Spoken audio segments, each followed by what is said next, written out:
Everyone, it's Blake. Welcome in to episode number 7 of our WCW 1998 save in TEW 2020. This is going to be Nitro for January week 3, and as you can probably hear, I am a bit under the weather right now, but I wanted to make sure you guys had a video out.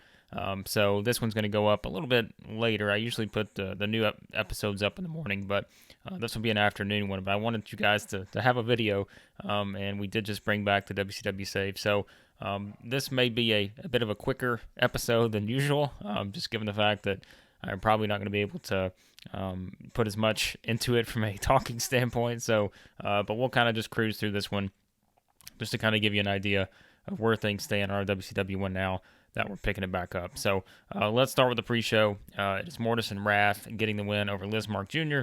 and Super Callow gets a 40. If you've watched the series to this point, you know we've kind of used Mortis and Wrath, mostly on the pre-show, but they're an interesting tag team, and we'll do some stuff with them at some point. But right now, they're just kind of in your pre-show scenario for now. So that's your pre-show, and we jump into the main episode. Again, I know, guys, I don't sound great, but I'm trying to to work through this one. We start things off, and it is Hollywood Hogan telling the Outsiders, Kevin Nash and Scott Hall, that he wants Randy Savage to do the right thing tonight, as Lex Luger is going to take on Kurt Hennig in our main event.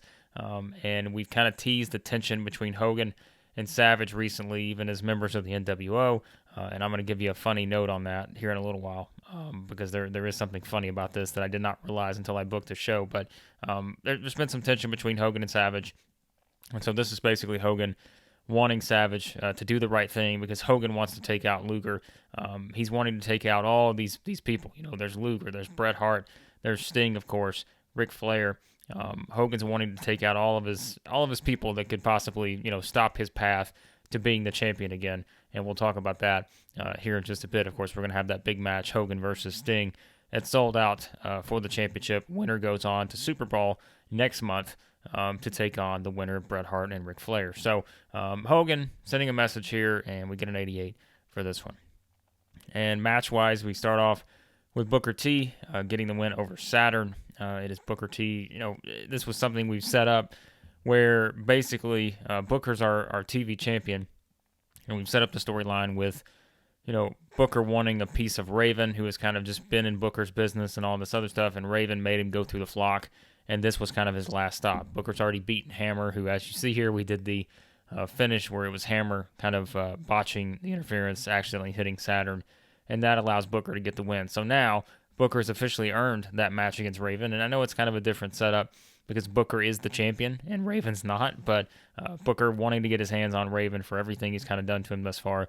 So we get a 59 here. Booker completes the flock sort of gauntlet there, and now Raven says Booker will get his match as promised, and he'll get it. It's sold out. And Raven says it'll be a Ravens rules match, which, as we know, pretty much anything goes in a Ravens rules match. So that's our setup. And Booker says you're on. So that's a match we're going to add to our sold out card. Booker T defending the TV title against Raven in a Ravens rules match. So 61 for that one. And then Randy Savage does arrive, and it is Mean Gene sharing Hogan's reaction to Savage losing to Sting. That was a match we had last week on Nitro, where Savage went one-on-one with Sting. Sting won the match, and that just kind of led down that path of Hogan not being really happy with Savage. And so Savage is here. Gene wants to know what he thinks. Savage doesn't care. Savage says he's going to do things the way he wants to do them, and he lost to Sting, but he'll figure out a way to make everything right.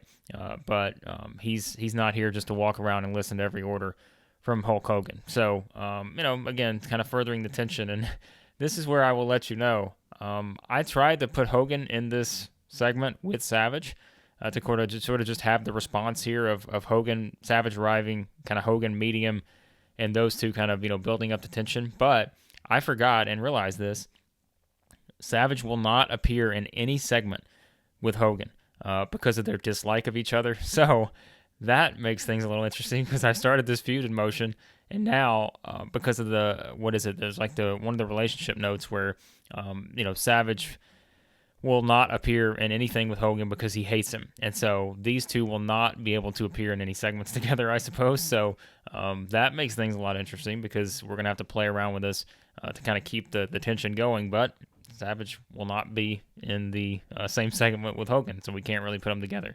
So that's going to be interesting. But Savage kind of going on his own here, 86 for this one. And then as the Steiners get a kind of a video interview here, and it's the Steiners saying they're going to keep their titles and sold out. It's made official now. It will be the Steiners defending the WCW Tag Team titles against Buff Bagwell, Scott Norton.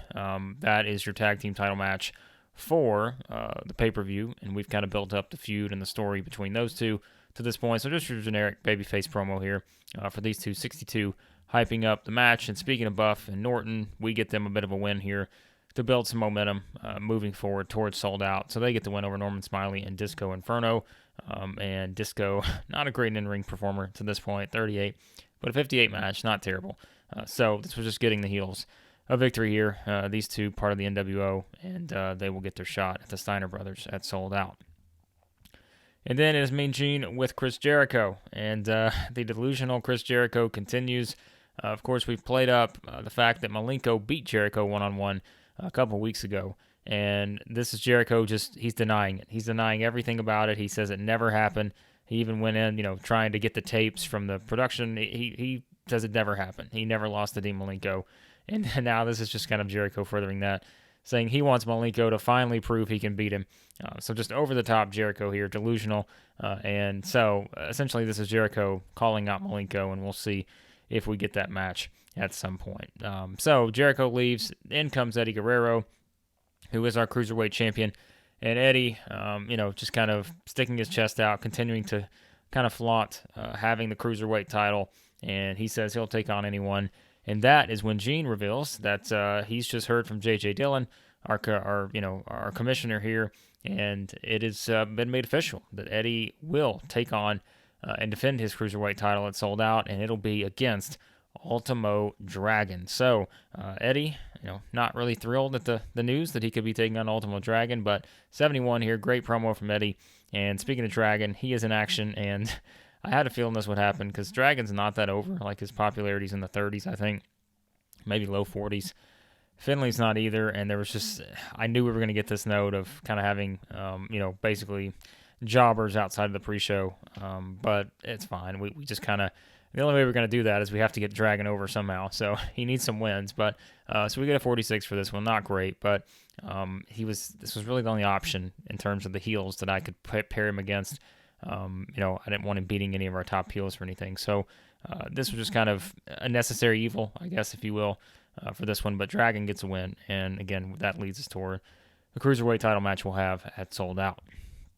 And then we get a video package looking at Goldberg's streak, which we have Goldberg on every episode of this series if you watched it at this point, and the reason why is because we usually get some pretty good ratings out of it, and we get kind of a video package here looking at the streak, so Goldberg continues his streak, and he will be in action on our next episode, which will be Thunder for that one. So 73 for Goldberg there.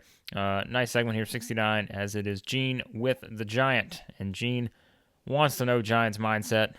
We've had the back and forth with Nash kind of denying Giant his match until finally, Hall and Nash kind of got the advantage on Giant. And Nash said, all right, now I'll fight you, because they had a chance to, sort of take out Giant and all that. So Gene wants to know what's Giant's mindset, and he just says, I'm going to destroy Kevin Nash. That's his goal. So that's another match we have lined up for Sold Out, Kevin Nash versus the Giant in that one. So, and then it is Steven Regal getting the win over Jim Duggan here, 738. The Regal stretch after blatantly cheating. We wouldn't expect anything less from Regal. Get to 65. We've been building Regal up as our challenger for DDP, and that's kind of what we get to here as Regal running down DDP after the match. And that is when DDP hits the ring, wants a fight, but Regal retreats. So Regal not going to give DDP a fight just yet, but of course DDP, our U.S. heavyweight champion, and Regal's kind of taking aim at wanting that title. So that's kind of your build here for the 67 for this segment. And then we get an official announcement that next week on Nitro, we will have the contract signing for Bret Hart versus Ric Flair at Sold Outs. And remember, we said the stipulation this will be Bret's first match, but it was Flair kind of wanting Bret to put that championship challenge on the line. Where if Flair beats Bret, then it will be Flair that takes Bret's spot at Super Bowl to take on the winner of Hogan and Sting. So quite a high stakes here for this one, but we'll have our contract signing on Nitro next week, 75 for this one. And speaking of that, it is Ric Flair getting the win over Bret Hart's former tag team partner Jim Neidhart's, as Flair gets the win in 11:52. Figure 4 does it, 75 for this one, and I thought that'd be an interesting pairing, having these two, given that we are moving towards a Flair-Bret Hart match. We get Neidhart involved here. So Flair gets the win. After the match is Flair grabbing... Flair doesn't do well without a script. I find that hard to believe.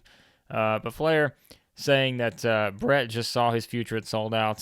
So basically just kind of Flair playing up that he's this wrestling legend, and he just saw what he did against his former tag team partner, and this is going to be what Bret is going to have in store for him at Sold Out. So Flair just kind of sending a message to Bret here, 82 overall for this one. And then it is Gene with... Gene's everywhere, isn't he? Gene with Larry Zbyszko, and that's another match, of course, we have set up now. Larry Zbyszko versus Scott Hall. That's also at Sold Out. We got a pretty big Sold Out card. We'll update that here in maybe the next episode when I can talk a little better, hopefully. But we got a pretty large Sold Out card. So Zbyszko versus Scott Hall. Larry's going to get his payback on Hall, just kind of playing up the recent history between these two, which Larry returned last week. And so that's kind of your setup there, 65 for this one. And then we get ready for our main event, Gene with Lex Luger. And Luger says that he fully expects Savage or Hogan to get involved in this main event. But, he's got friends too. And he knows that Sting and everyone else will have his back if needed. So Luger kind of talking about heading into this main event, knowing that Hogan wants him taken out. And Luger expects somebody from the NWO to try to do that. So 67 for this one. And that gets us to our main event, which gets to 72. Not, we need higher main events, honestly. But... Luger gets the win over Hennig, 12:08. Running forearm smash does it, 72. Not a bad match here, but we know kind of for our shows we need him to hit like the 80s. That's just kind of where we are. So Luger gets the win, and it is more about the post match because here comes Hogan down, and we see Hogan come out, and he kind of looks to the back. Hogan's looking for Savage. Once he realizes that Savage is not going to come out, Hogan's pissed. He's not happy, and so he goes after Luger himself. So we see Hogan hit the ring, and so Hogan gets in there. We get an 83, and then that is how we finish off with Sting appearing in the ring. Lights go out. Sting appears, and he takes a swing at Hogan with the bat, and it is Hogan rolling out to avoid the bat shot. So that is how we go off the air with Hogan trying to take out Luger. Doesn't work, and because Savage, who we thought would be the one to do it, doesn't actually do it. And so Hogan has to do the dirty work himself. But he gets thwarted by Sting. So that's our continued build to Sold Out. 96, we finish off the show. 81, so not a bad show. We increase our popularity in 28 regions, so not too bad there. A decent show, and like I said, I'll be able to hopefully kind of give you a little more insight as I do with my other series here, the WWE and AEW ones, on kind of the where everything stands storyline-wise. We'll do that on the next episode since this is kind of a quick one, but 81 for this one. Let's see what we get to before we wrap up. All right, so Raw changes time slots in TSN, so it's going to move to late night. So that's not ideal, I guess, there. New tag team, Owen Hart and Ken Shamrock. They'll be called the Inner Circle. Well, there you go. We got all kinds of tie-ins to our AEW series. So Owen Hart and Ken Shamrock are the Inner Circle. Good to know on that. It's a good tag team, but the name I think is kind of funny. Also, we got Savio Vega, Jose Estrada Jr., so they're going to be a team. So the Stretchers, there you go. That's a good one. Nitro, positive show. I don't know what any of this is. Stable, Raw. Let's see how Raw did. We usually do this. So Raw got a 74, so we beat Raw. For that one, Rock defeating Vader in the main event to retain the Intercontinental title. Earthquake, remember, WWF just signed Earthquake not too long ago. We wanted to take a shot at him. We didn't get him. Austin defeating Earthquake, so Earthquake comes right in and jobs to Austin, I guess. Not ideal, but so I mean that's a pretty good lineup. But we get the win in terms of show rating this week for this one. So that is notable there. Let's check our mail. Nitro gets a 4.89, so that's noted. Gala TV. So we need to do a little bit better to meet the expectations for Gala TV. So there you have it. There is Nitro for January week 3 as we're on the road to sold out, which will be January week 4. And again, I appreciate you guys. I know this is kind of you're not getting my usual enthusiasm in this episode, but I wanted to get you guys an episode up, and I've already started working on the next ones in our WWE and AEW series, but I'm gonna probably wait for my voice to be a little bit better for those. But there you have it. Be sure to like, share, subscribe, all that good stuff. And again, if you just catching on to the WCW 1998, we'll go back and watch the first 5 episodes or so. I think the 6th was we did kind of our recap of our return, so you can even watch that one. But that way you can get kind of caught up on this series. But on the next episode, it will be Thunder for January week 3.